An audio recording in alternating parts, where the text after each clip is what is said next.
Jesus, por exemplo, sei lá, Jesus foi um alienígena? Vamos falar dele hoje. Não, ele era 100% terreno, né? Terrestre, tá. né? Que ele nasceu de Maria, né? Sim. Agora, o reino dele não era desse mundo, então o reino dele é extraterrestre. Anjo, por exemplo, você pegar anjo, no conceito literal da palavra, é extraterrestre, porque foi criado por Deus fora da Terra. Tudo que é fora da Terra é extraterrestre. Caramba. Mas o anjo bíblico, quando você pega a Bíblia e vê lá qual que é a função do anjo, não tem nada a ver com um tripulante de OVNI. É diferente. Mas as características físicas, às vezes, pode estar tanto numa área como noutra, ou seja, na religião e na ufologia, pode. Porque tem casos de seres tripulantes de OVNIs que tinham asas. Lembra muito os anjos bíblicos ou os anjos de outras civilizações também. Quando a gente fala de religião, é interessante que a base das religiões sempre tem algum livro que vai ser os princípios, a doutrina daquela religião, independente da religião que seja. Então, se a gente pegar, por exemplo, a Bíblia, 66 livros da Bíblia, o que a gente vai perceber ali? Que a ufologia ali dentro, ela é muito incipiente, não é clara na Bíblia como nós conhecemos. Agora, que é dentro do cristianismo ali, né? Que veio lá, o próprio judaísmo tem as suas variações, islamismo, etc e tal.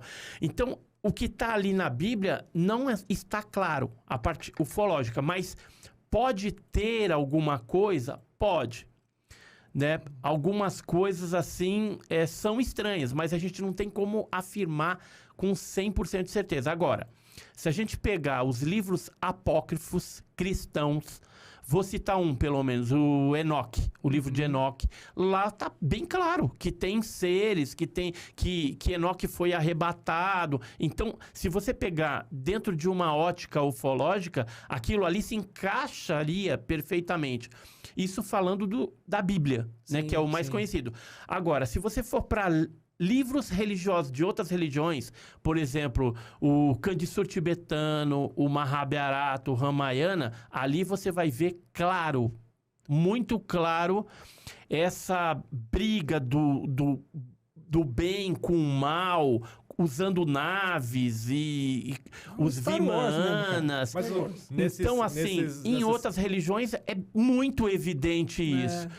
E nas religiões dos indígenas e essas mais pré-históricas, pré-colombianas, fica mais evidente. Por exemplo, na América pré-colombiana você tinha o Quetzalcóatl, né, o Kukulcán, que era um deus de serpente emplumada, né, que está associado a alguma coisa que voava. No Brasil, a gente tem o Bep-Gororoti, que os caiapós, eles chegaram, inclusive, de tempos em tempos, eles fazem uma festa em reverência a esse deus, e eles se vestem com uma roupa de palha que lembra muito uma roupa de astronauta.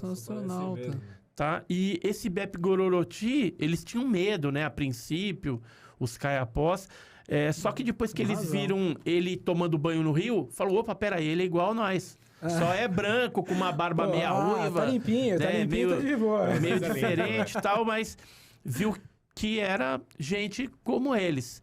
Só que ele tinha um negócio diferente. Ele portava uma haste, para onde ele apontava, ele desintegrava a árvore, pedra.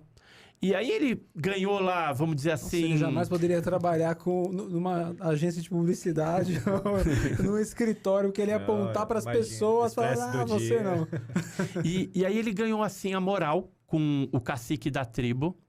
E depois ele se engraçou, acho que lá pro lado da filha, né, do cacique, acabou casando e teve um filho. E durante o tempo que ele ficou na tribo dos caiapós, mas na região norte aqui do Brasil, ele instituiu no centro da tribo uma oca, ou seja, uma casa de palha ali, onde ele reunia os mais velhos para contar as suas experiências para os mais novos. Ou seja, ele criou uma escola para os caiapós, que existe até hoje esse tipo de de situação. E foi o Beppe Gororoty que instituiu isso. Além de ajudar um monte de coisa. Só que depois chegou lá na frente... Acho que ele já tinha torrado as paciências. Aí ele falou, olha, eu vou voltar, vou pegar a minha nave que estava na Serra Pucatoti. Aí ele subiu com a família, levou a família também, falou, um dia eu volto, mas não voltou mais. Aí no meio de raios, trovões, barulho, ele subiu naquela nave, né? E foi-se embora.